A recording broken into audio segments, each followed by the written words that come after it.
Uzamilizi lako likukukanya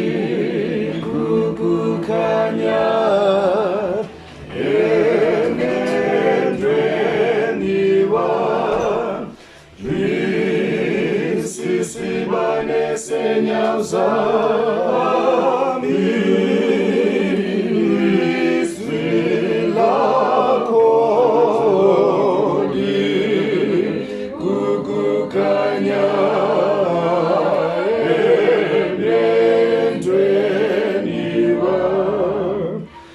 Sisibane senya uzamilizi lako likukukanya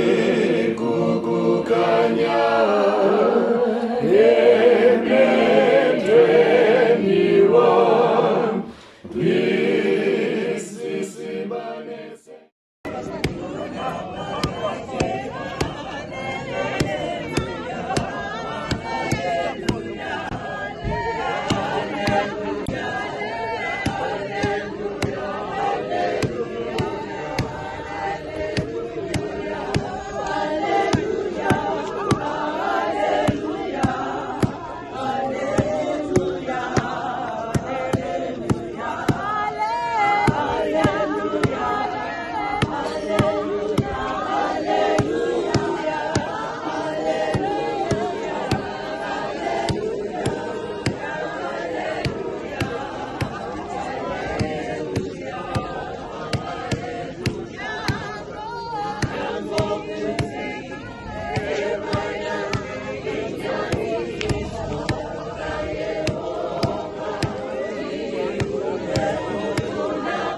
Kinyani,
Siyabonga uThixo.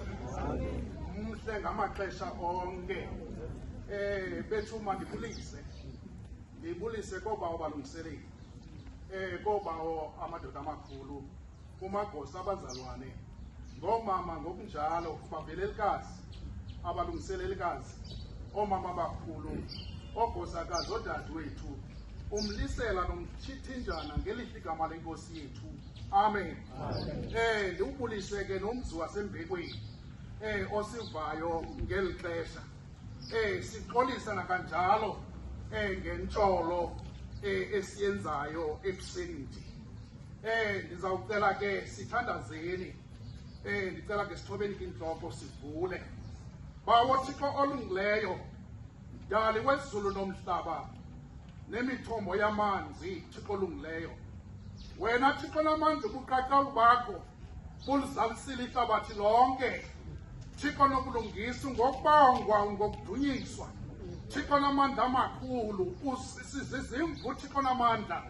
Thixo namandla zokwaluswa nguwe. Wasenza wena Thixo namandla asisithi Thixo namandla. Nangelithuba ke Thixo olungileyo silapha kulo mhlaba Thixo ingcwele wasembekweni Thixo namandla ngenxa yelizwi Thixo namandla oluthethileyo Thixo namandla Thixo nayineba. Wathi masishumayele indaba ezilungileyo kuyo yonke Thixo namandla indalo. Thixo namandla size kulo mzi Thixo olungileyo. Thixo namandla sinethemba Thixo nayineba.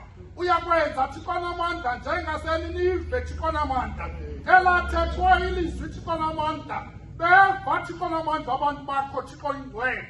Thixo namandla amakhulu silapha ke Thixo ingcwele.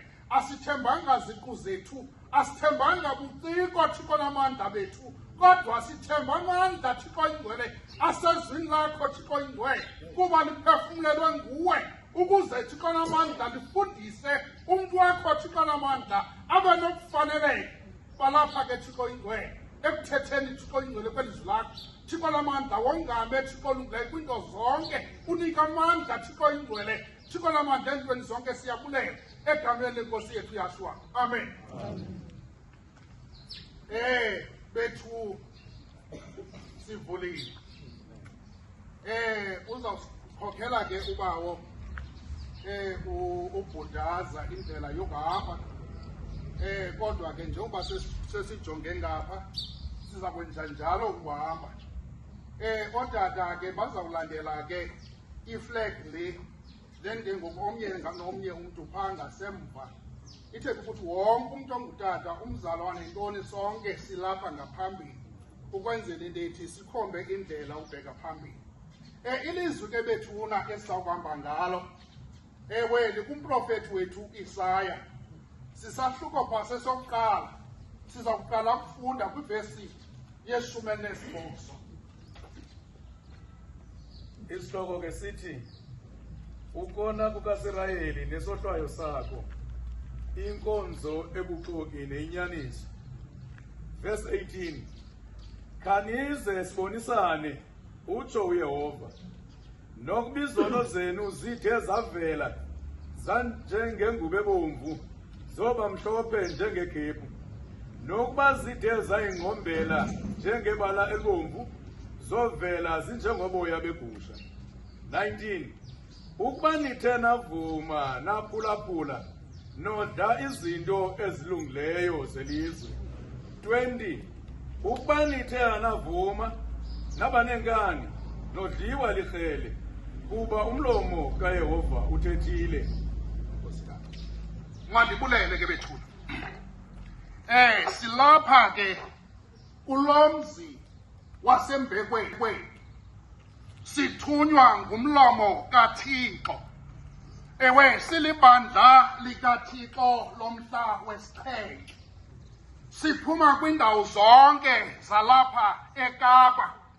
Abanye basuka eMpuma Koloni. Kodwa size ngomyalezo kaThixo othi yizani sibonisane. Isitako apha siyabonisa into yokokuba ikhona undonakele, kukhona ukungamkholisi uThixo, kuba indawo apha ithi uThixo uthi ndizela abantwana, uthi kodwa basuka baqeka kum. Bethu asizi kulomzi wasembekweni ngenxa yento yokokuba sibahle kunabo phambi koThixo. Kodwa sibizelwe entlanganisweni enye kunye nabo ukuba size kuThixo sibonisane noThixo ngendlela esenza ngayo. Sileli bandla ke bethuna siyaxolisa ukungcola kubantu abaleleyo. Kodwa apha sikumyalezo kaThixo othi yizani sibonisane. Uthi ke ekubonisaneni kwethu, uthi ke uzawusibonisa into yokokuba simonile ndawoni. Kodwa kwizinto ezimbini efanele sibonisane noThixo kukhona ukuthi sive siguquke. Uthi ke ngoku zikhona izinto esiza kufumana, uthi sawuva izinto ezilungileyo zelizwe. Uthi kodwa uba sithe sivile sanenkani, uthi ke sawuthi sitshabalala. Sibaleka loo ngumbo, sibaleka okokutshabalala. Sibaleka loo ngumbo, sibaleka okokutshabalala. Isizathu sento yokokuba nathi soyike sibone into yokokuba masibaleke ingumbo.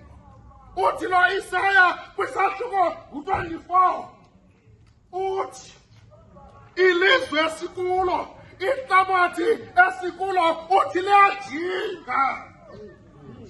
Uthi ekujingeni kwalo lithi liyaphela lifana nomandla. Uthi ke akusekho nto imnandi kulo. Uthi newayini kwabasela iwayini uthi ayisenancasa. Uthi masize sibonisane. Uthi ke izono zethu noba zithe zengqombela zafana nelibonela elibomvu kodwa zakwenziwa mhlophe njengoboya bemvu. Zenziwa mhlophe njengekhephu. Yabethuna le nto ayayethu yekaThixo, nathi njengoba silapha sibonisisile sifuna loo nceba kuThixo. Nathi silapha nje sibizelwe ekubonaniseleni noThixo ngenxa yezono zethu. Yizani sibonisane. Inkonzo ivuliwe bazalwane. Cela sihambeni.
Mandibulise mzi wasembekweni. Ngegama lenkosi yethu uYesu Kristu sibonise bethuna ukwenza ingxolo entseni kangaka. Silibandla likaThixo eligcina umhla wesixhenxe. siphuma apha eChurch inobanika nesifonyo singena kwelibandla lale Church imigqibelo nemigqibelo.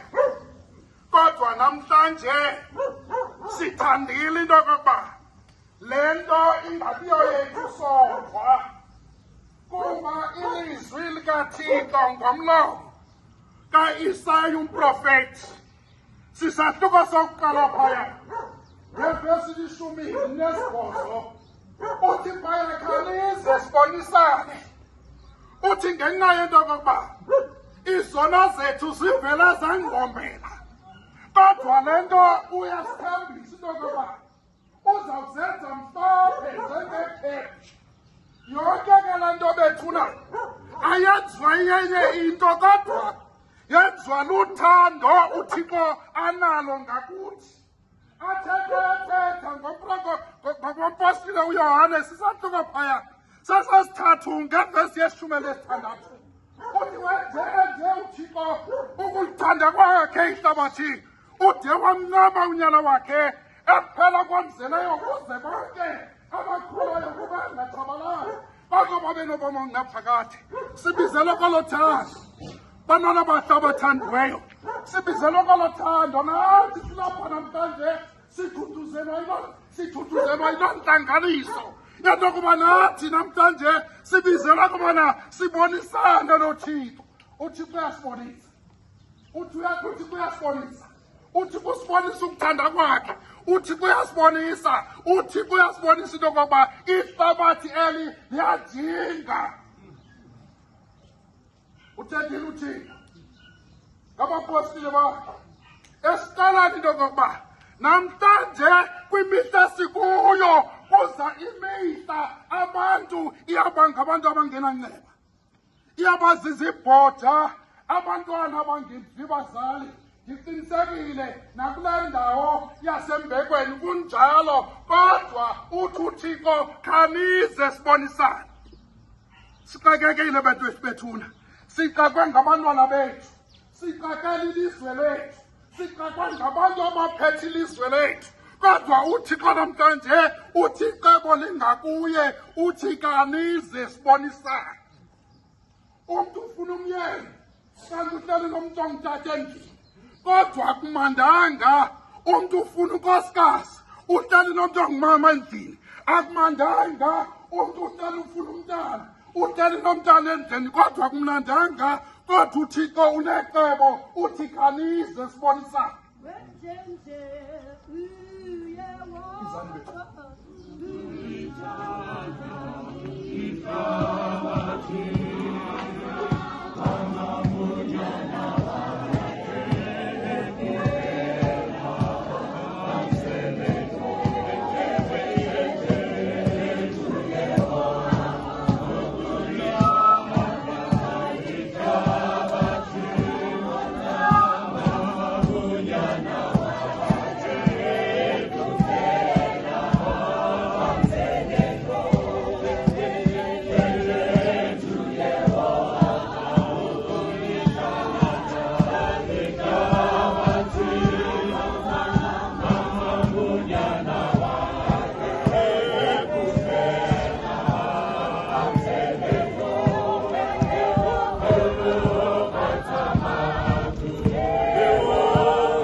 Wasembekweni apha kule ndawo kuthiwa kuseKhrizani. Ndiyaqiniseka sonke akho mntu ungandaziyo kule Khrijani. Ndithetha ke kule ndawo ndisazi uba ndiyaziwa. Ndinegunya lokuthetha. Silapha akho mntu ungandaziyo, silapha eKristu. Apha elingelihle singena khona imigqibelo yonke. Kodwa namhlanje kuye kwakholeka ekubeni uba masibe lapha sonke. Siphuma kwindawo ngendawo size kule ndawo. Yalapha embekweni. Namhlanje ke sihamba nentetho uThixo ayithethayo. Azithoba ebantwini athi izani sibonisane. Singaloo ntetho lo mandate elogunya lingakanani uba adathe umzali wethu izani masibonisane. Kulelizwi lika-Amos isahluko sesithathu umgango wesithandathu kukhe kubethwe na isigodlo na phakathi komzi bangaqala abantu elo xesha bona abantu babonakala. Uthi namhlanje silapha kule ndawo ekubeni uba ngaba sikule ndawo njena uyavakala umpoposho othi yizani masibonisane. Umlomo kaYehova uthethile. Sihamba ke ngaloo mazwi namhlanje ekubeni uba uThixo usinika elogunya ekubeni uba masibonisane. Siyadlula kule ndawo, siyadlula siyapha eNewtown. Le mini yanamhlanje yonke sabe siseNewtown.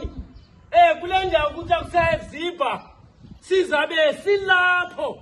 Kodwa eyona nto ingamandla esihambisa yona kumyalezo kaThixo othi yizani sibonisane. Sinelo gunya ekubeni uba masize siqale sibonisane. Udatha uThixo phaya nokuba izono zithe zangqombela ukuba bomvu zawuqale zihlanjwe zibe mhlophe. Ndiyaqiniseka konamnye umntu angafuna ukuxolela isono.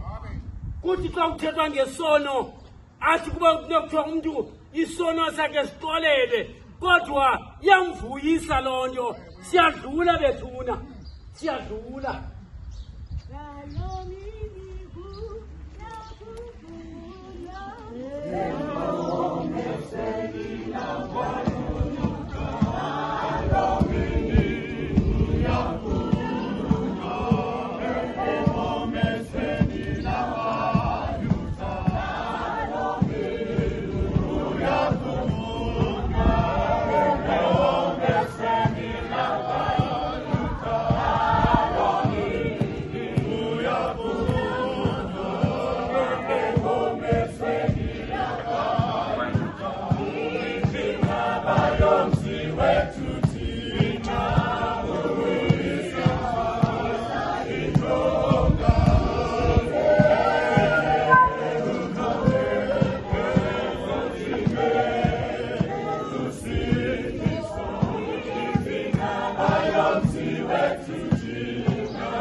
Sibulise kumzi wasembekweni.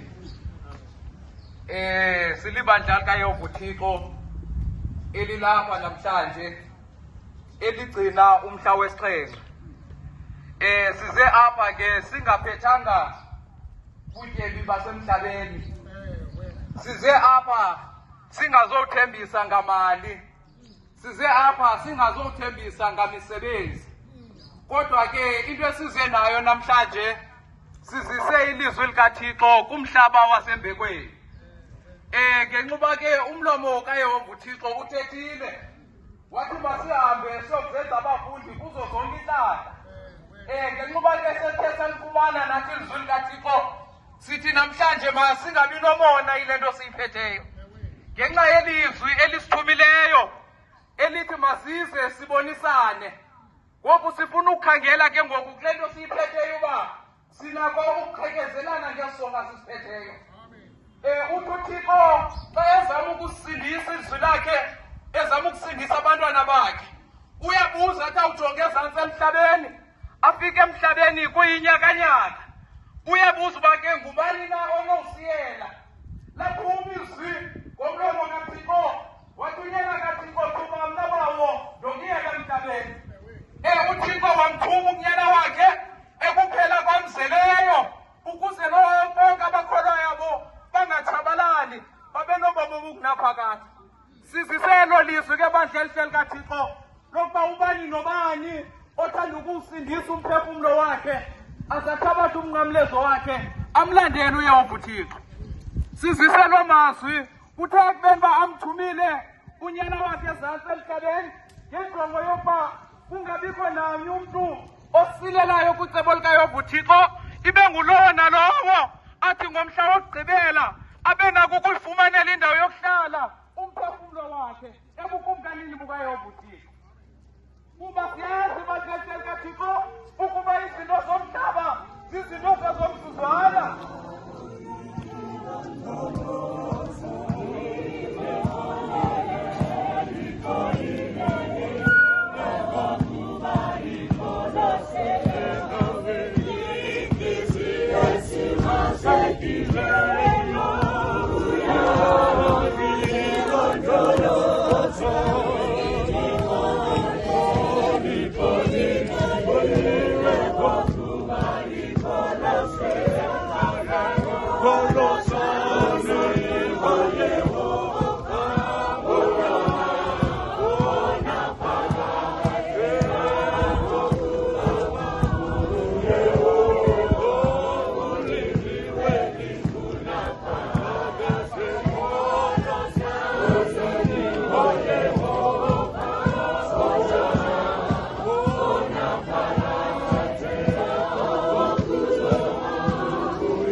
Bahlali basembekweni, nali bandla elihle likaThixo eligcina umhla wesixhenxe.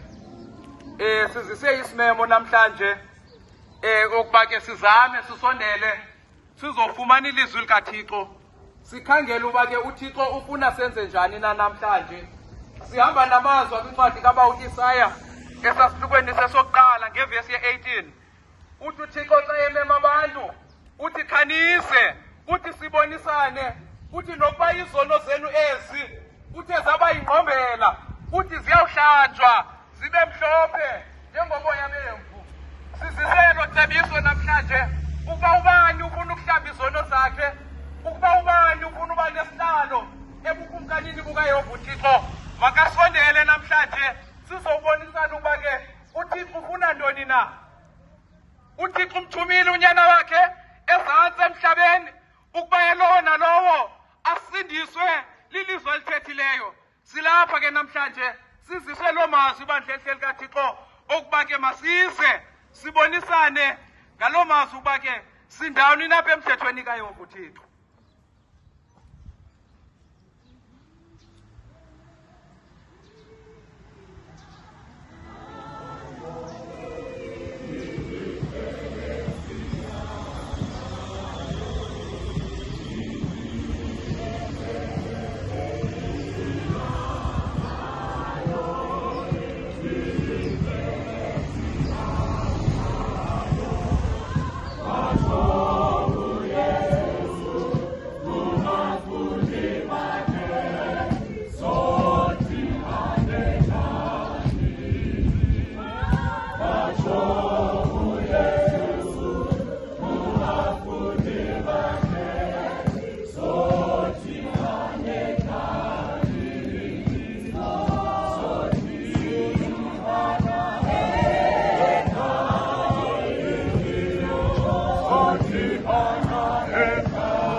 Kumzi walapha epha ngegama lenkosi yethu uYesu Kristu sixolise ngokunivusa kule ntsasa kodwa sityiwa ngamazwi akwincwadi kaIsaya chapter 1 verse 18 esixelela kakuhle okokuba yizani sibonisane nokokuba izono zenu zibovu uye uThixo uza kuzihlamba zibe mhlophe njengoboya begusha.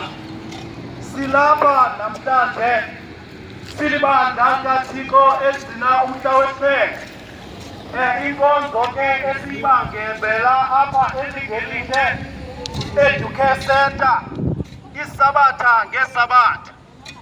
Xa kunamhlanje umzi walapha uchongiwe nguYehova uThixo okokuba noba izono zethu zibomvu uYehova uThixo uya kuzihlamba zibe mhlophe njengekhephu. Yinto ebonakalisa leyo okokuba sixabisekile phambi kobuso bukaThixo. uYehova uThixo akakhethi wabuso bamntu, uthi kwiintlanga zonke bandla elihle likaThixo uyasithanda. Uthi komnceda ntoni na umntu okokuba azuze ihlabathi lonke liphela asuke ngomzuzu wokugqibela uthi alahlekelwe ngumphefumlo wakhe. Uthi yintoni na umntu anothi ayikhuphe kuThixo ezawumanelisa uThixo ibe sisananelo sezono zakhe. Uthi ayikho inye into ekufuneke umntu eyenzile kukusondela kuThixo ukuze izono zakhe ziqinywe. Bandla elihle likaThixo yincwadi yezenzo chapter 22 verse 16 uthi nakaloku nje uthi nisalibele yintoni na, uthi sukuma, uthi ubhaptizwe, uthi uhlambululwe izono. Bandla elihle likaThixo uqala umzukisa uYehova uThixo. Yinto ecela ukuthi le yinto uYehova uThixo azibonakalise ngayo okokuba usiphethelele. Uthi yintoni nale nto umntu le nto umnonelele kangaka. Bandla elihle likaThixo naku ukubonelela kwethu nguThixo. Uthi wamncama unyana wakhe okuphela komzeleyo ukuze sixolele izono. Namhlanje ke kuthiwa yizani sibonisane nokokuba izono zenu zibovu uza kuzihlamba uThixo zibe mhlophe njengekhephu. Uthi memeza, uthi ndimemeze ndithini na, uthi yonke inyama, uthi butyali, uthi kutyali olu luyabuna. Kodwa into esiyaziyo ilizwi likaThixo limi ngonaphakade, ilizwi likaThixo limi ngonaphakade. Silapha ke mzi wasekhaya esikhongwe nguThixo. Bandla elihle likaThixo sizawuba lapha eNewtown eZimba. Bandla elihle likaThixo apho sizayibambela khona inhlangano yethu engcwele xa kunamhlanje. Nikhongiwe mzi wasekhaya namhlanje okokubana yizani sibonisane nokokuba izono zethu zimbovu zakuhlanjwa zibe mhlophe njengekhephu. Bandla elihle likaThixo uyasicela uMarko yingqalo. Bandla elihle likaThixo apho sifundise khona. Bandla elihle likaThixo qala ukubhala uqala kwivangeli kaYesu Kristu unyana kaThixo. Uthi njengoko kubhalwe ebaprofetini kwathiwa uyabona mna ndithuma uthi umthunywa wam ngaphambi komso wakho uthi uyakuyilungisa uthi indlela yakho phambi kwakho.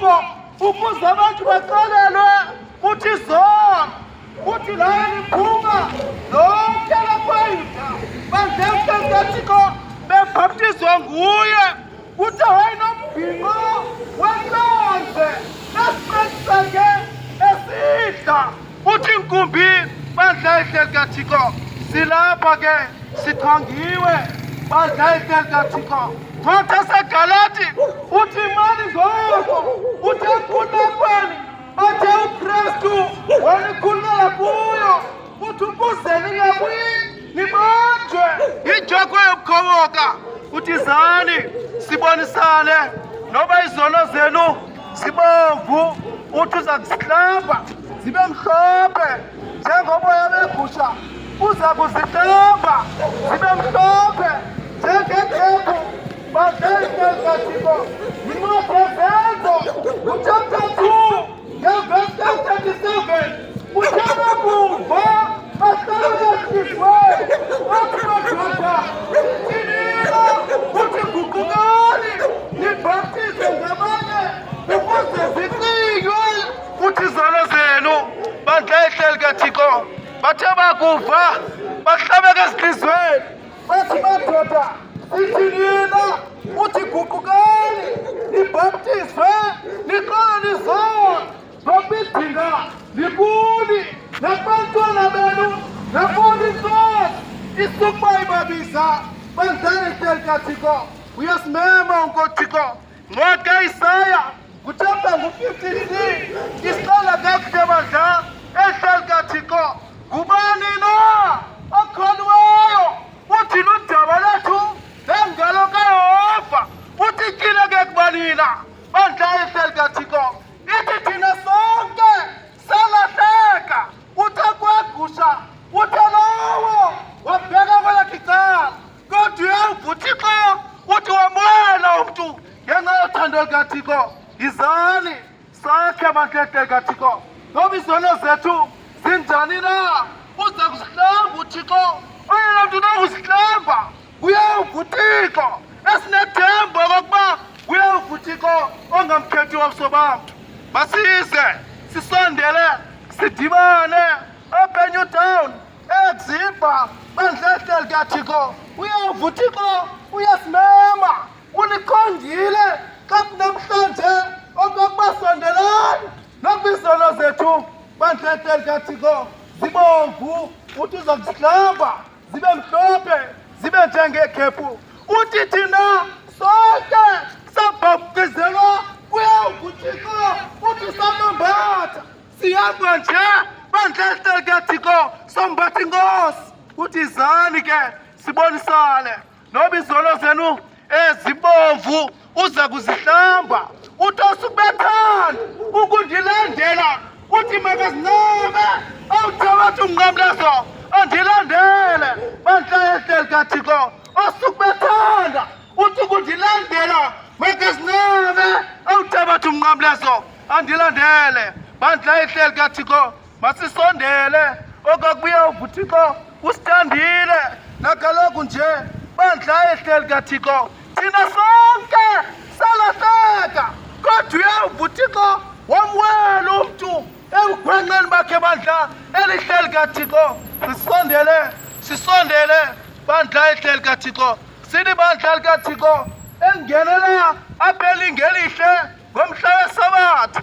into exela ukuthi ngalo mhla wanamhlanje kodwa namhlanje apho sizokuba khona sizoba lapho eNew Town eZimba bandla ihleli kaThixo sithandiwe sikhongiwe namhlanje okokubana masisondele nokokuba izono zethu zibomvu uyeva uThixo uza kusihlamba zibe mhlophe zibe njengekhephu bandla ihleli kaThixo uthi ihleli kaThixo incwadi yezenzo kuchapter 19 athi xa ithetha uthi nawamkelana uthi umoya ingcwele bafumanisa okokubana abazange bave nokuvana uthi nalibhaptizelwe elina bandla ihleli kaThixo uthi elibhaptizweni uthi likaYohane uthi ewokunene uYohane wayelibhaptizela enguqukweni kodwa mna ndisalilika uthi siphoso moya ingcwele bandla ehleli kaThixo silapha ke silibandla kaThixo siyanimema okokuba sondelani bandla ehleli kaThixo ngoba namhlanje usithandile uThixo yiyo loo nto namhlanje masisondeleni bandla elihleli kaThixo uyehova uThixo usithandile bandla elihleli kaThixo.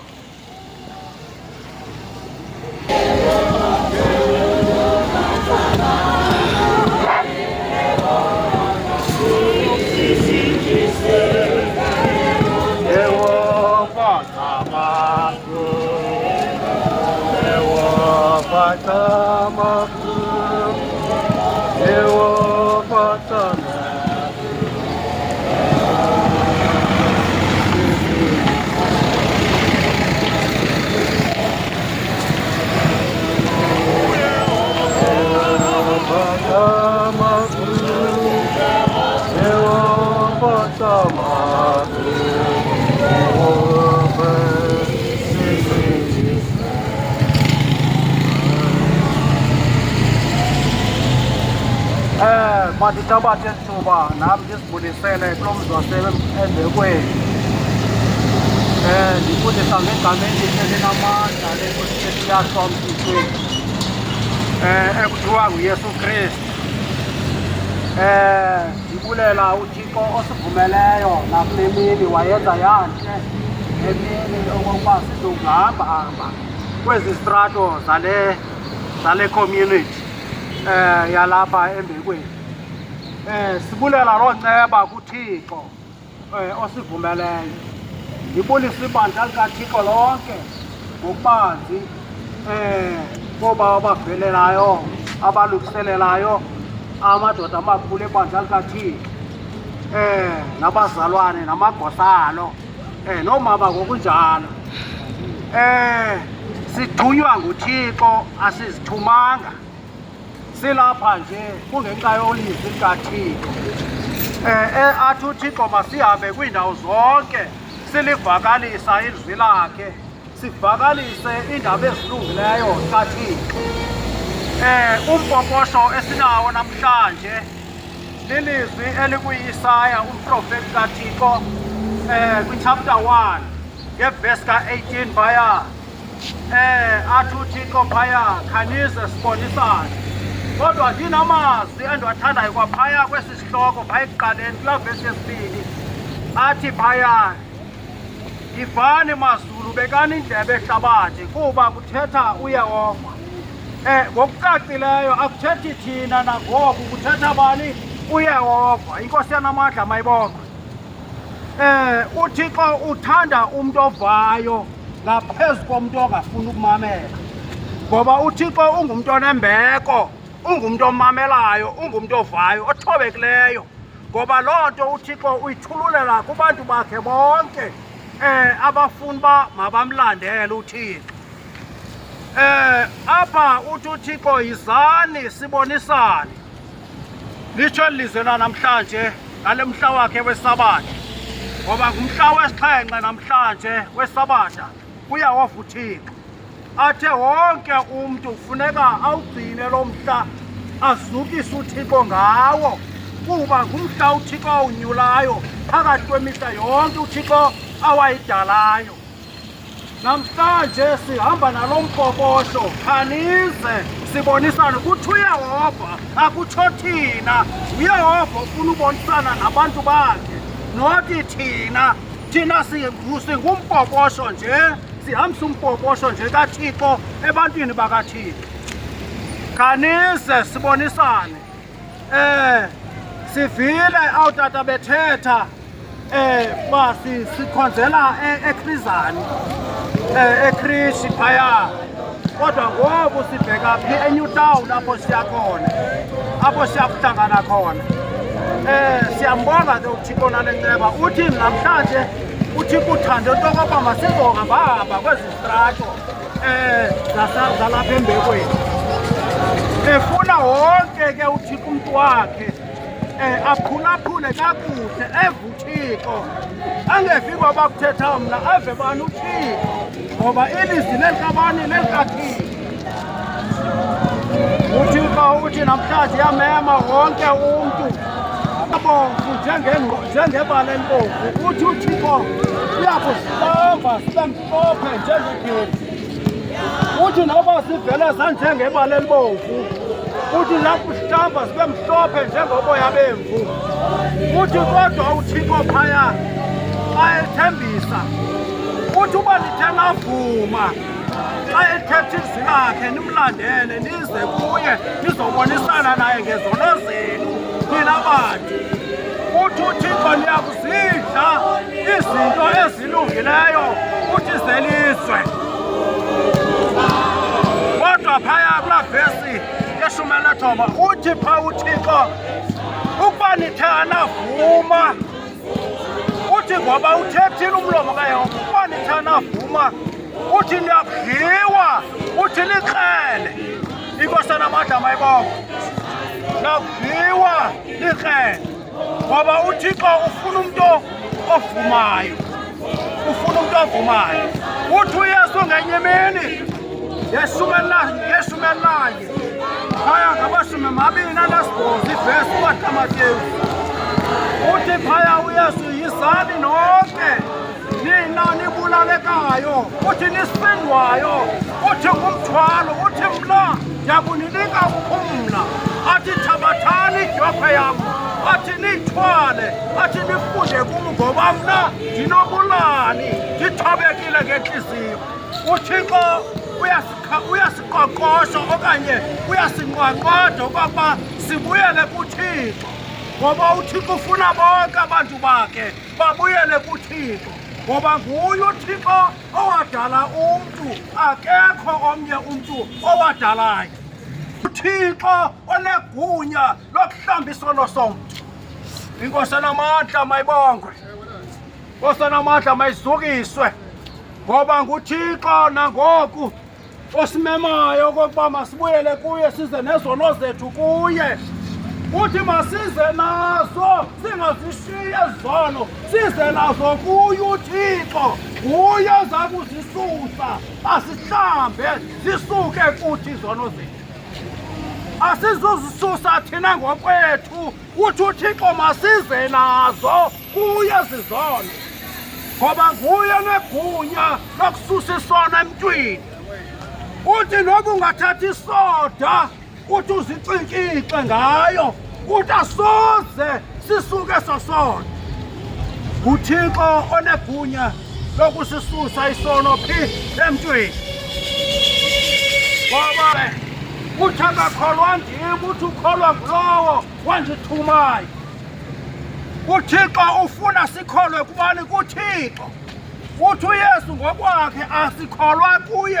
sikholwa kulowo wamthumayo uba uthi ke ngoko phaya ukuba sithe saliveli lizwi uthi sizaphuma phi ekufeni singene phi ebomini obungunaphakade asiphumi nje ebomini nje siphuma ebomini bokufa singene kubomi obungunaphakade ngoba ubomi obungunaphakade bobu buzawugcina imiphefumlo yethu sifikelele esiphelweni athe uthixo wasimisa okokuba siya kwidinga lobomi obungunaphakade inkosana amandla mayibonke uthixo usisa phi kwidinga lobomi obungunaphakade yiyo le nto uthixo azondelelayo nanamhlanje okokuba umntu makabuyele kubani kuthixo uthixo namandla onke akekho omnye uthixo ngaphandle kwakhe uthixo namandla onke nguye yedwa onegunya nolawulo phezu komhlaba athi uthixo kulo mhlaba sibeke kuwo masibuyele kuthixo ngeentliziyo zethu ngeengqondo zethu nangamandla ethu sibuyele kubani kuthixo sikhonze yena yedwa kuba uthixo wenze ukuthanda kwakhe emhlabeni uthixo akathandi lo mhlaba uthanda abantu bakhe ngaba bathi lihlabathi uthanda bona baphume kwizono zabo beze kubani kuthixo inkosana amandla mayibonke Abesiyangani uThixo. Indaba esilungileyo siziyangani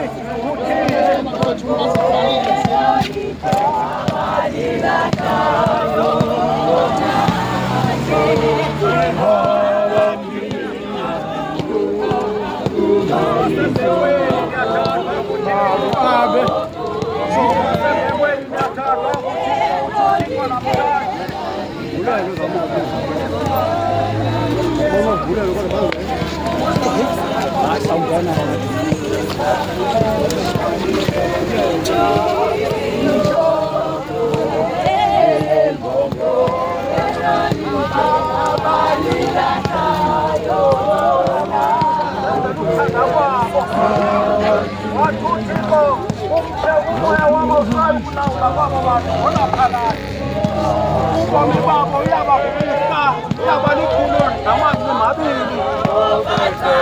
uThixo wathi uyazisalula ebantwini. uThixo ufuna abantu masibuyele kubani uThixo ngeentliziyo zethu, simkhonze uThixo, simthande ngeentliziyo nangemiphefumlo yethu, ngoba unguThixo wenyaniso, akekho omnye uThixo ngaphandle kwakhe. Khanise sibonisane, mzwako wethu uyanimema uThixo kanaphakade. Khanise sibonisane, uthi izono zenu noba zivele zayingqombela njengengwebo, uthi uyakuzixova, uthi zingamhlophe, uthi njengekhefu. Noba mba zivele zingqombela njengebala, uthi zawuba mhlophe njengoboya begusha.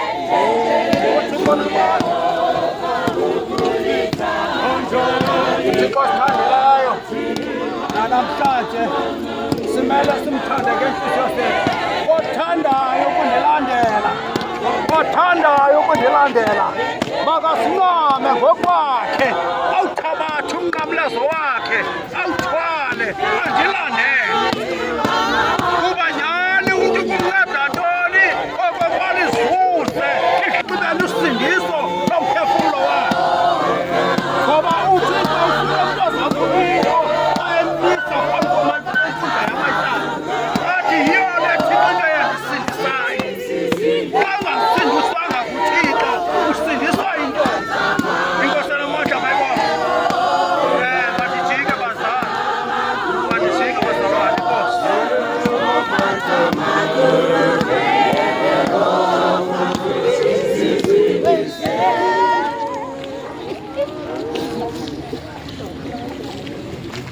Molweni batakwethu, molweni apha ekhaya, umzi wasembekweni. Ewe silapha kweli holo laseNewtown, ewe apho sifikele khona silibandla likaThixo eligcina umhla wesixhenxe. Esisahluko sokuqala ngevesi qala 18, uthi uThixo phakanize sibonisane, uthi izono zenu nokokuba zithe zangqombela, uthi njengebala elibomvu, uthi uyawuzenza mhlophe, uthi njengekhephu ethe uyawuzenza mhlophe njengebala legusha. Uthi kodwa uba kuthe kwenzeka seva ekubonisaneni kwakhe nathi, uthi saguquka, uthi sawuvda izinto, uthi ezilungileyo, uthi zelizwe, kodwa uba sithe sanenkani asafuna ukuva, uthi sawudliwa likrele. Sibaleka ke loo ngqumbo yekrele, ubona ke singulo mhlambi, akukho nto singcono ngayo, kodwa sivumile ukubasisana noThixo ukuze nathi ezethu izono azihlambe zifanele khephu. Siza nalo myalezo bethuna, sasifikile silapha eholweni, siyaqala ngoku ukufika kwethu ukubonisana ngendlela uThixo athi masibonisane ngalo kwilizwe elicakileyo, kwilizwe elisiphethe kakubi, kwilizwe elinabantwana abangevi bazali, kodwa uthi uThixo masibonisane. Akukho mntu ungonakalanga kweli lizwe esikulo, akukho mntu ungannakalelwanga kodwa uthixo uthi namhlanje masibonisane.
Bethu abafike sesisenqweleni ngiyababulisa ngelihle igama lenkosi yethu uYashua, amen.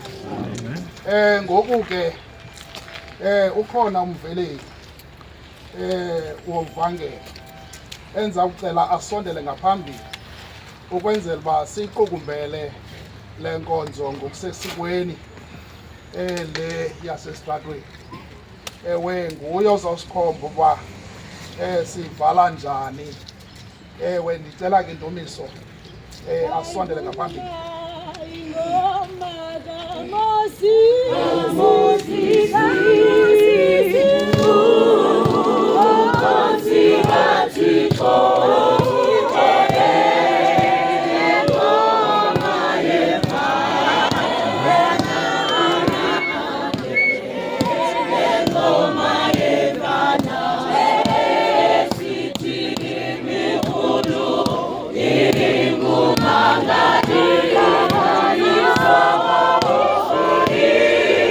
Be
Thabathe elithuba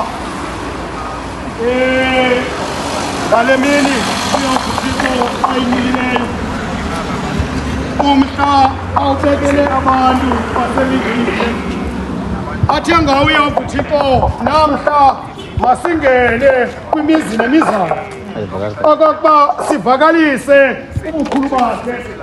Siyehamba ngencwadi yoprofeti Isaya ukhonzekelo unyakabomamo esifikelo onyaka bakwasireli esisuke namhlanje sizifikelo langayasalingelihle okwamalize sibonisane silibandla likathixo ke elidina umhla wesithenke ibandla likhokelwa ingwevu ekuba umongameli wethu uMZ Bhatha okula mhlaba semonti ibandla elingena sabatha nesabatha lingena kwisikolo saselingelihle e-UK.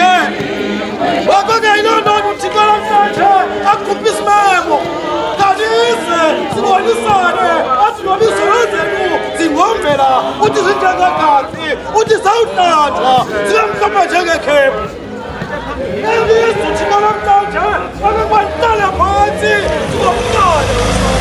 Yiloo nto uba Isaya kathetha lizela abantwana ndabonda nabakhulisa abantwana kodwa baceka wade ngokokuthixo wanika icebo akakubalise ukuba bahlale phantsi abantwana uzathethe nani uthixo namhlanje kalimeme uyahamba namhlanje imboka kuhle ubakamatiyazi ubanilezileyithini uthi yabani iyozenza into yabafundisa intanga uzofundisa ukuthi ngazo zonke izinto nangalukuthi mthetho ngazo asithi sithambisa uthixo yabona mnanjani ude mfanisi phakathi yabona uthixo namhlanje abiza okumkani nentonga akokubaneze sibonisane kuyalimema uthixo namhlanje uthixo ulithandile uthixo ulibonile imfoka kuhle ka ithetha kakuba uMoses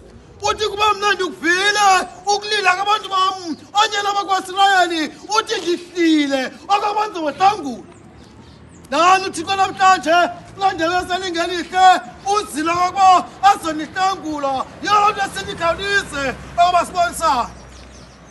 Yalibizo yabo uthixo yalithanda uthixo uthi uJohane ka ethetha umpostile ngesahluko sesithathu ngomqolo wokuqala onani uthando alazalana luthixo uThixo ilizwe lomhla abantwana ngabantwana bakhe.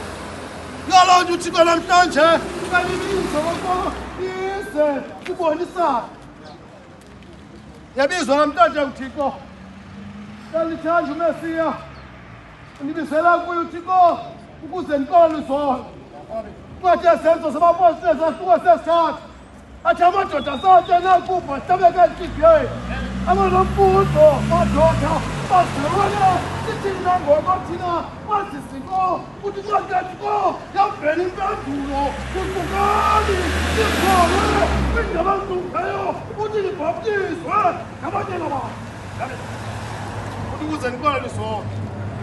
Yabizwa namhlanje uthixo ukuze linikela nkonzo nibizela kuyo uthixo ngoba alinikela nkonzo nam ukuze umntu kaThixo azanyulele uThixo ukuze akwazi ukuba asinde eceleni uThixo asiqalele ngalo ngokuba uThixo uthi khona imini ezayo imini enkulu eyoyikekayo.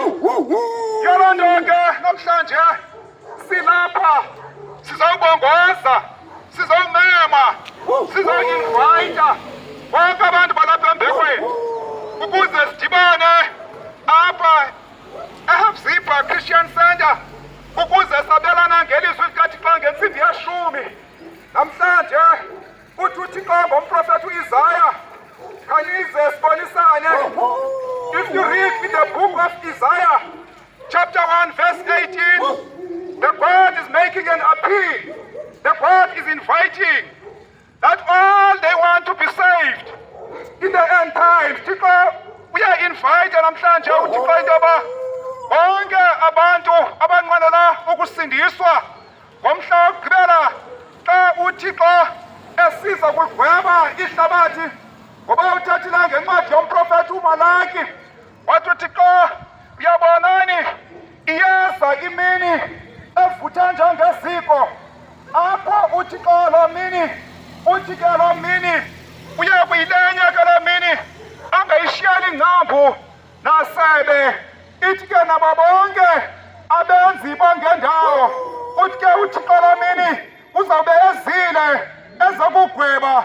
Uthi ke loo mini iyaba imini evutha njengeziko.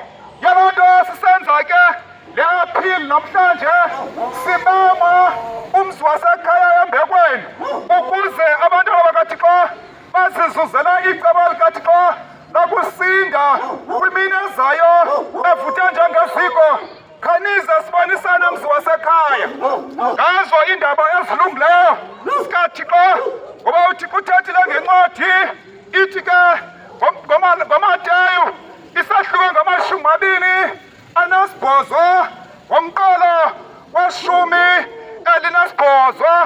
uthi ke uThixo apho uYesu xa edibana nabafundi bakhe abaxele abafundi bakhe esithi kubo, linikwe mna igunya emazulwini nasemhlabeni. Uthi hambani ke ngoko niyakuzenza uthi abafundi zonke intlanga, nithe nibafumeneyo nibabhaptize egameni loYise, loNyana neloMoya Oyingcwele.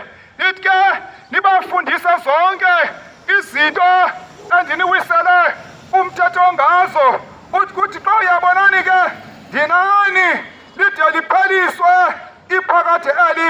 Yaloo nto silapha ke namhlanje sihamba ngelo lizwi, ngoba uThixo uliyelela ibandla lakhe wathi maliye kuzo zonke iikona zehlabathi ibandla lakhe livakalise iindaba ezilungileyo zosindiso ukuze abantu bakaThixo basinde kwikrala lokugwetywa xa ingqondo kaThixo ithe yehla phezu komhlaba. Silapha ke mzi wasekhaya, silapha ke mzi wasembekweni, sizonimema, sizonicela ukuba ke nisondele phaya ngentsimbi yeshumi kule ndawo yaseZibha Christian Center. Izawuqala apho ke inkonzo yanamhlanje eqhutywa leli bandla likaThixo eligcina isabatha umhla wesi-7 ungcwele. Sizonicela ke sizonibongoza kuba uThixo lithi ilizwi xa lithethayo kwincwadi kaJohane ngesahluko sesi-3 ngomqolo wesi-16 uthi uThixo ke wenjenje ukulithanda kwakhe ihlabathi ude wancama unyana wakhe ikuphela kwemzeleyo ukuze bonke abakhwelayo bangatshabalali koko babe nobomi obungunaphakade. Ithi incwadi xa isihla uThixo akazange amthume unyana wakhe ukuba alitshabalalise ihlabathi, koko umthume unyana wakhe ukuba ihlabathi eli lisindiswa ngaye. Silapha ke ukuze sivakalise ke olo lizwi lokuba uYesu uThixo wamthuma ukuze ihlabathi eli lisindiswe ngaye. Mzi wasekhaya, mzi wasembekweni, khanize ke nali ilizwi ledaba limema namhlanje livakaliswa libandla likaThixo eligcina umhla wesabatha ungcwele, lisithi ke uThixo wamthuma unyana wakhe ukuze ihlabathi lisindiswe ngaye. Nathi uThixo wasenzela inceba, wasibiza uThixo salifumana usindiso. Wathi uThixo bantu bakaThixo masisondele kuye ukuze sibe nako ukusindiswa ngomhla wokugqibela. Siyamema ke, siyacela ke wonke umzi wasembekweni ukuba usondela bazawufumana iindaba ezilungileyo zelizwi likaThixo. Khanize ke sibonisane utsho uYehova mzi wasekhaya nokuba izono zenu zithe zavela zafana enebala elibomvu, uthi uThixo uya kuzihlamba zibe mhlophe, izono zenu zibe mhlophe njengekhephu, nokuba zithe zayingqombela njengebala elibomvu, uthi ziyawufana noboya begusha. Ukulungiswa kwazo izono zethu yile nto ke esithi uthixubani thena uvuma nawudla izinto ezilungileyo zelizwe manje ukuba nithe anavuma nawudliwa lifele. Yile nto ke namhlanje siluma senzele isindalikele uthixo limisele.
God mooi alle mensen. God mooi alle mensen en die boek van Isaiah. En sê mense kom. Hy weet dat julle sonde is rooi soos die bloed. Maar God sal die sonde van julle skoon maak. En hulle sal lyk soos die wol van die skaap. Ons is hier, ons nooi. Ons loop met die woord in die boek van Markus. God praat daar van die doper. Die boek is die eerste boek waar God sê wat eintlik geskryf is en die profete se pad skoon maak. So die doper Johannes het gekom en het die weg van Jesus Christus skoon gemaak. Hy sê al die mense moet kom. Ons sien daar in vers 4. Die mense het gekom en Johannes het gekom. En toe Johannes gekom het, die mense het tot daar by hom gekom in die rivier van die Jordaan. En hulle was daar gedoop. Dis net die een pad wat Jesus Christus genooi is. Hy sê hy is die lewe. Hy is die pad. Hy is net die geleentheid. Ons moet na hom toe kom. Ons loop ons as die kerk van God wat hou die 7de dag. Al die mense, ons weet wat gedaan in Suid-Afrika. Ons weet al die dinge is omgekrap. Dit bedoel die mense moet na Jesus Christus kom. Hy is die weg. Hy is net die waarheid. Ons weet mense van die Parel. Julle sien die kerk van die eerste keer. Maar ons is hier, God het ons gestuur van Ooskaap, van Weskaap, van elke pad van Suid-Afrika. Ons is hier om julle te soebat. Ons is hier om julle te soebat, dat julle moet aan Jesus Christus kom. Dis die ander keer om u de bekeer. Je moet net aan Jezus Christus beheer. Dat is die ene keuse. Boete en Sissie, dat is die ene keuse. Dat is net één pad, Jezus Christus. Prijs die naam van die Here. Prijs die naam van die Here. Al die mensen van Perel, ons zie ons nooi. God nooi al die mensen, kleerlinge, witmense, blankes, swartes, Zulus, Soetus.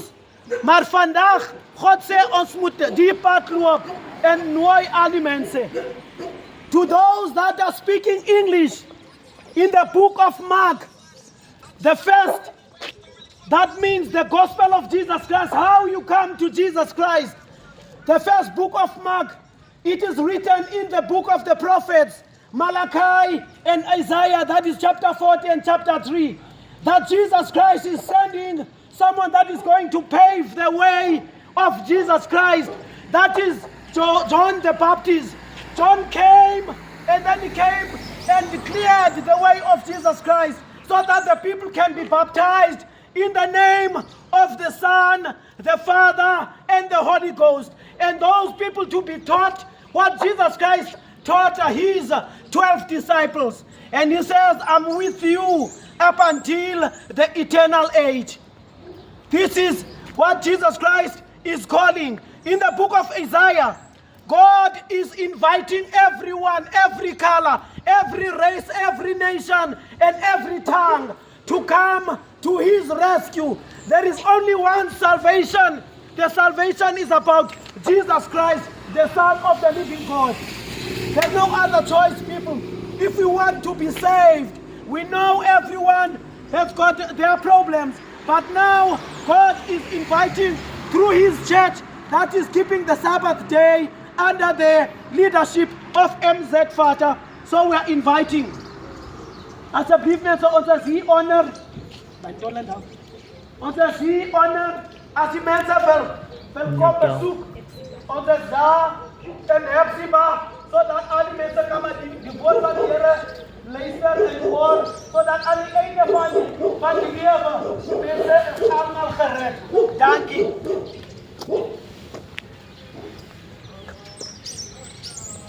All our hearts must combine and put all our hope to the Lord. The seventh of God doesn't say our theme is about on the book of Isaiah, chapter 1, verse 18. Come all, let us do it together. Praise the Lord. Though we shall see, maybe like scarlet, they will be washed as white as snow. Even though our sins, they will red like as crimson. And we know that we are the ones that sometimes rejecting the Lord. We are the ones that they sometimes go against the Lord. But then we come to the end. God is still living the end. God is City,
Kwakhona bethu siyanibulisa kule ngingqi yalapha eNewton.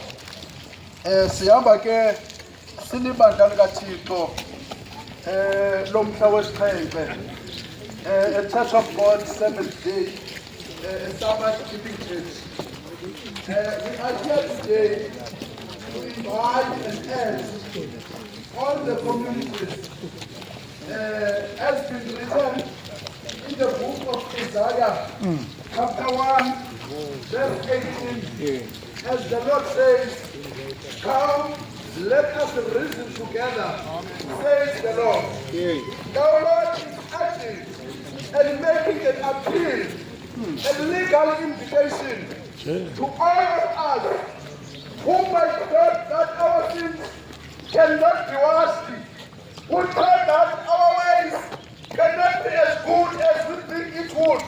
But the Lord is promising us today that if we come and reason, He can wash all our sins, as dirty as they are, as red as they are.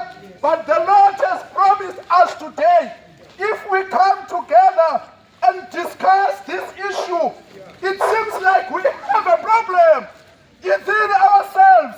We have a problem within our countries. We have a problem within our communities. We have a problem within our houses.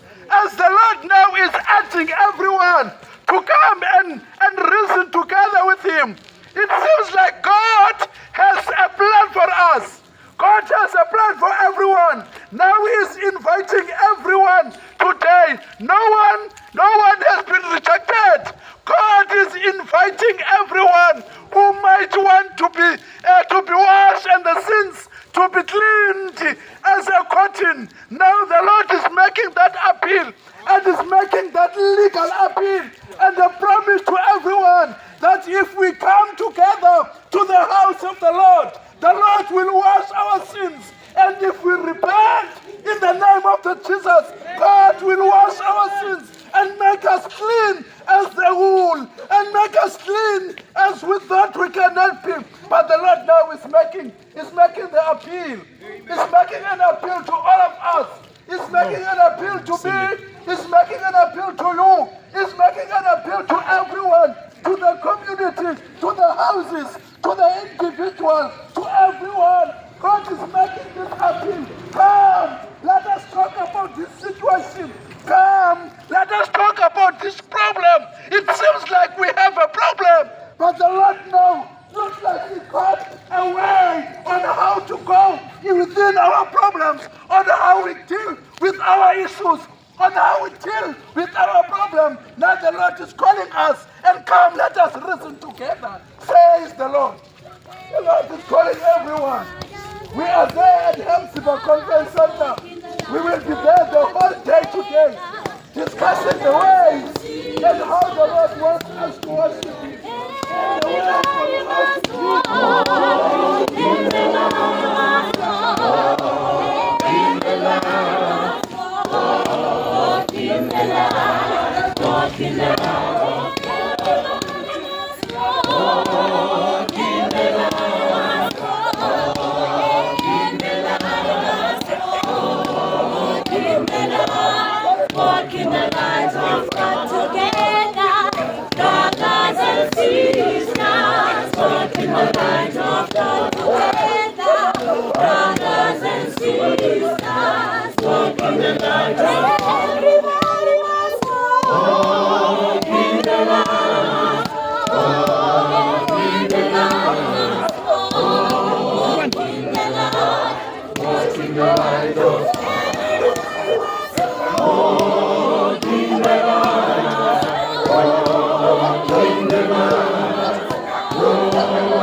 Oh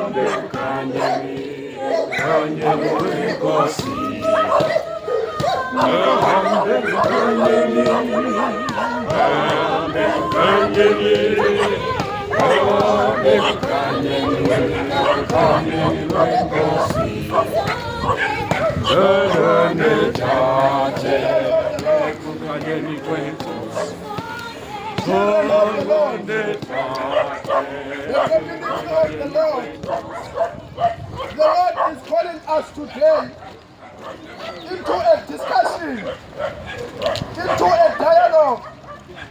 This is a legal discussion, and the God has got a declaration. Once we have come to this discussion, once we have come together and reason and see what is the problem, God is willing to give us a solution. God is willing to give us a direction. God is willing, says the Lord. We have a problem. We have the problem, communities. We have a problem, people. We have a problem with our children. We have a problem with our sons. We have a problem with our daughters. We have a problem with our brothers.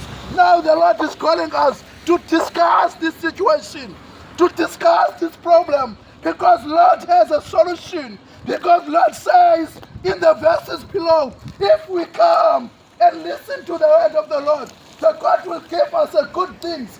But if we don't, God is promising us a bad things. Now this is your chance as a child of God to come and reason with Him so that you can get a solution to what the problem is. Let us go and praise the Lord. Let us go and praise the Lord. Let us go. Let us go. Let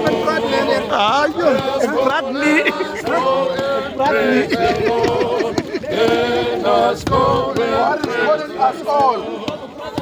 We will be having the discussion at Hillsborough Christian Center this whole day today. You are all invited. This is the Church of God 7th Day, a Sabbath-keeping church. The Lord has sent us today. The Lord has sent us today, as written in the book of Matthew, chapter 28, verse 18. The Lord is coming from the grave and says to the people, now the authority has given to me. Go, let us go and teach this to every nation and tell that the God can wash our sins. God can rescue us to this situation. God can give us direction. Now we are hoping with those words, God can change your ways and the situation is well.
But God now today, I have a solution to those problems. Come, let us talk about it.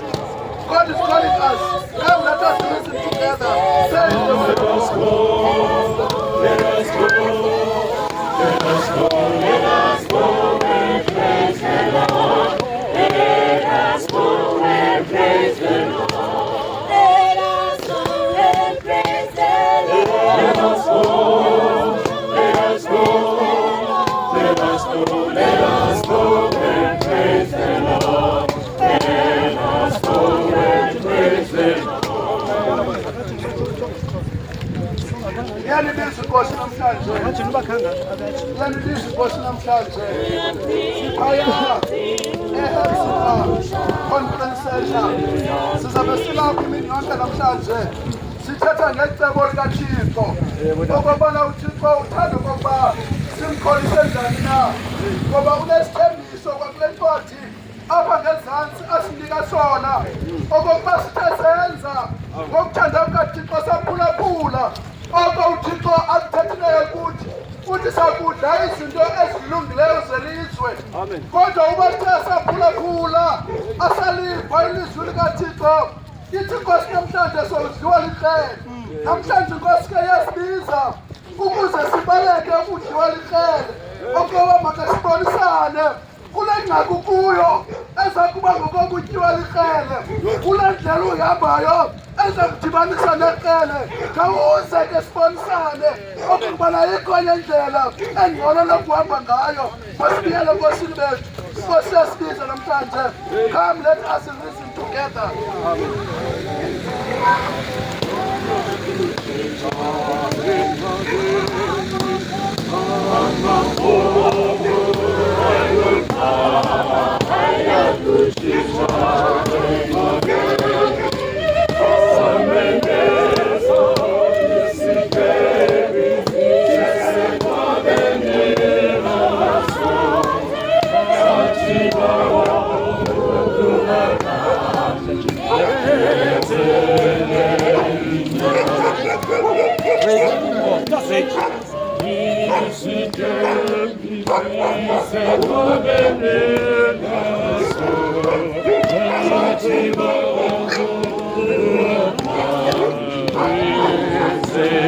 Come, let us reason together, says the Lord. The Lord is appealing to every community today, and He is inviting everyone to the house of the Lord. We will be having a discussion this whole day today, just around the corner, at Hudson Conference Center, talking about how the Lord wants us to worship, talking about the things that the Lord wants us to do. Now we are inviting every community as we are today, and we have a theme in our book of prophetic Isaiah, chapter 1, verse 18. Come, let us reason together, says the Lord. Even if our sins have become scarlet, God will wash as a wool. Even if our sins have become like a crimson, God will wash them and make us clean. Even if our stains are permanent stains, even if it looks like we have a permanent stains that we cannot wash it away, but the Lord has a plan. He's calling everyone today to come and receive Him and simply give God away to wash our permanent sins, to forgive us on our permanent sins, to forgive us on our ways. God is calling everyone. Come, let us reason together, says the Lord.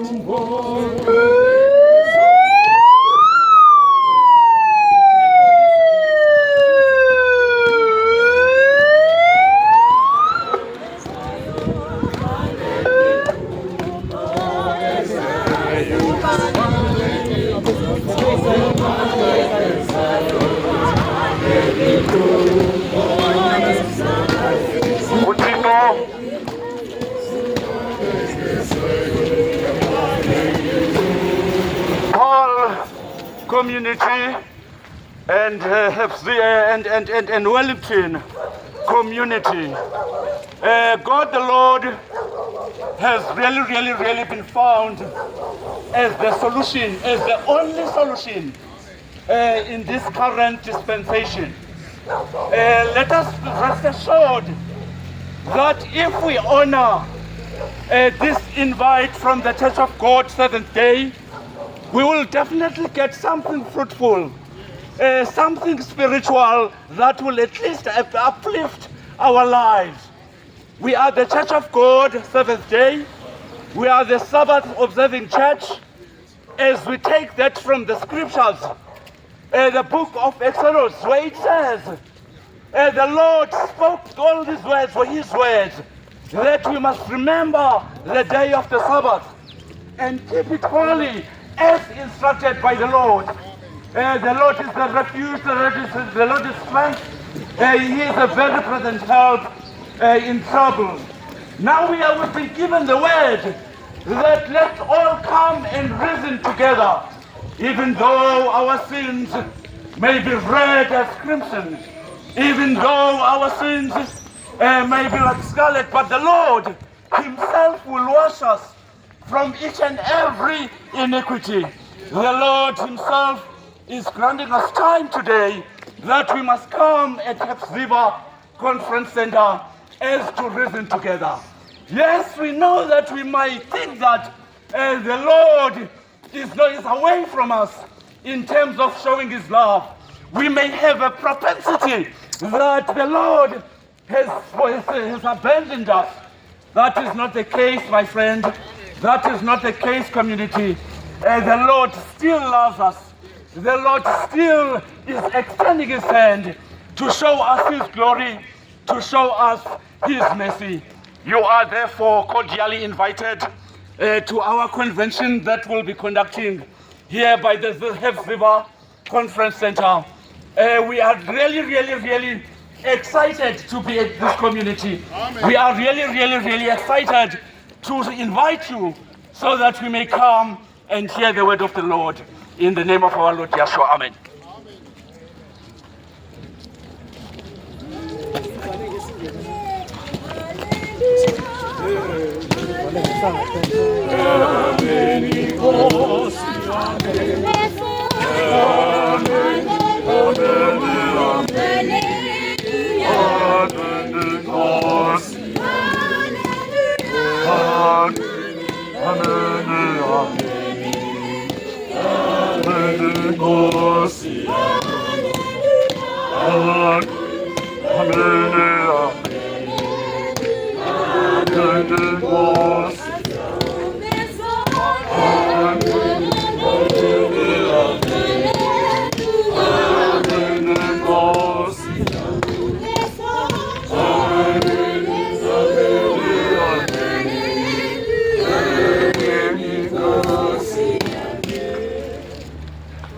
Masibulele ke bethu nokwasinabrada sodwa. Masibulele ke bandla kaThixo ke kubantu bonke. Odada, omama, ulutsha. Uba ke uThixo esithwele ke sathi sabe silapha. Sibulele ke nababantu baye banyamezela xa siphila. Sijikeleza. I'm sure umuntu uzibonele into yokuba sine deficit in terms of language. Sine gap, in other words, in terms of language. So when we go back where we come from and get to the drawing board, ngoku zafuneka sihlale phansi si-strategize ekubeni into yokuba ngoku u-Great Commission is not only for us as black people, Xhosa speaking people, it's for everybody, every human being, colored, Indians, everybody, Chinese. So it means we must learn these languages in terms of how to preach in English so that sikwazi babonke abantu balive ilizwi likaThixo balifumane, ngoba sinikwe lo assignment nguThixo ukuba siye kuzo zonke inhlanga. Xa singakwazi ke uze-expressa ke with this assignment esinikweyo ebantwini izawuba yingxaki loo nto. So ndizama ukuthi ke incedile laa nto ke sithi make singene apha kusithiwa le community yamakhalane. So yasi-expose ke loo nto into yoba we have a deficit. Amen. Siyaqhwalela kuba sithini sithethe ilizwi likaThixo nangezinye iilwimi ukuze bonke abantu bakaThixo balive ilizwi. Siyababulela ke ootata ke uThixo ke obancedileyo bona ngokuba bakwazi ulithetha laa lwimi, ootata uJafta, ootata uWathi, ootata uSam, bakwazile into yokuba basimele. Amen. Ngala language esingakwazi ukufikelela kuyo. Siyabulela ke bandla likaThixo ke ngento yonke. uThixo ke usincedile, usisebenzisile uThixo.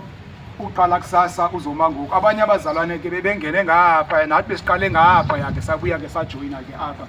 Nangoku abanye basesesixekweni nangoku kwelaa cala lingapha ya besisuka kulo kuba ke bejonge elaa xesha bekuthiwe ke sawubuyela ngo-10 apha. Siyabulela ke bethu ke ixesha noko lisavuma kakuhle ngoku sifikelele ekubeni uba ke siyisonge ke le nkonzo ke yangaphandle le-outreach besingayo. Sizawungena ke ngoku ngaphakathi kuqhubeke iprogram ecwangcisiweyo yangaphakathi ngokwamaxesha ke abekiweyo. Sizayivala ke njengokuba ke ibivuliwe, sicele uThixo into yokuba abe nathi sibe kunye naye uThixo asincede. Incwadi yeBhayibhile ke xa ufunda kwincwadi kaJohane ke ngesahluko ke sesithandathu ngevesi ka-44 ithi ke bonke abantu ke baguquka abawutsalwa ngubani? uThixo. Thina okokwethu kokokuba sihambise ilizwi eli ebesiyithunyiwe into yokuba yiyani kuzo zonke intoni? Intlanga. Kodwa ekubeni into yoba abantu mabaguquke kusekuthandeni ukabani? UkaThixo, and balive ilizwi balithini? Balilandele. The responsibility esinika yona thina kukulithetha ebantwini, kukulihambisa phi ilizwi ebantwini. Siyenzile ke loo nto bandla likaThixo. Okokwethu kuba ke ngokusimcela uThixo ke ngoku ayigqibezele laa nto besiyenza kwaba bantu sithethe kubo ukuze bakwazi into yoba balandele. Bakhona ke besibafumene ngaba sazithatha inumber phone zabo banomdla batshilo bathe abanye ke bazawukwazi balenzile ixesha babekhona apha ngo-10 ke, kodwa ke sathatha namagama wabo sizawashiya ke kootata uNocanda, ootata uWatu njengabahlali balapha, ootata uVuma zonke ukwenzela uba babalandele. Kamba bayayazi laa ndawo kungenelwa kuyo phaya kulaa linge elihle eDuke Center. So besiwathathile ke amagama abo sizawashiya ke apha ke kootata uWatu ukwenzela into yoba bakwazi ke uqhagamshelana nabo ukuya ke kulaa ndawo kungenelwa kuyo ke libandla. Ngoku bethu ke sizawucela ke uba umlungiseleli unyusela azosenzela ke umthandazo wokuba ke siqukumbele sivale ke le isession. Sizothi ke ngoku emveni koko singene ngaphakathi. Ikhona ke iprogram ke ecwangcisiweyo, wonke umuntu uzawuzibonela uba ke le mini yanamhlanje ke iza-unfolda ithini na ukuya ke phambili. Masicele ke uba umlungiseleli unyusela ke asivalele ke ngomthandazo. Masivaleni amehlo. Thixo bamkhulu, Yehova Thixo wethu, ekusukeni kwethu elingelihle simeme wena Thixo wethu. Uhamba nathi endleleni wasithwala Thixo. Sicelile ke Thixo uba sinethemba lokuba uba siyasahlangana egameni lakho sibabini sibathathu wena uba khona ube nguwenani Thixo. Usithwele ke endleleni wasisindisa Thixo phakathi kwemoto Thixo wethu. Zathi neefowuni zethu Thixo ebesifota ngazo Thixo amabhara abhekela kuthi Thixo wethu. Nkosi ke mzali nangeli xesha fika lapho kungafelanga khona ngalo wasifela Yesu Kristu Nkosi yethu. Amen. Masibulele ke bandla ke kuba umlungiseleli unyusela.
Yati se tuye